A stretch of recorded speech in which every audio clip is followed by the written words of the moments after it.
ziyarətdir ki, sən gedəndə deyəsən ki, bu imam görür məni, eşidir məni.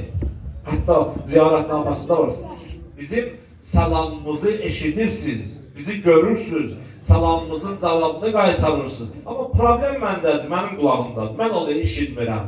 O pərdəni, oğulsansa o pərdəni götür, o salamın cavabını eşidəcəksən. İmam Rıza necə sənə salam verir? Hər gün namazdan sonra salam verirsən Əhl-i Beytə, Peyğəmbərə, o pərdəni götürsən, görərsən necə salam gəlir sənə.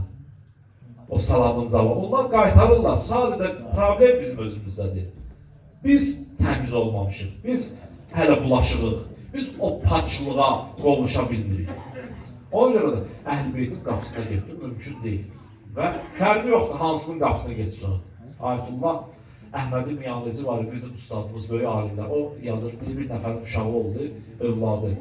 Uşaq xəstə idi. Nə verir, uşağın ürəyi gedir. Yemək verir, uşağın ürəyi gedir. Süd verirdilər, uşağın ürəyi gedirdi. Bir günlər atası bir məktub yazdı Kərbəlaya gedənlərə.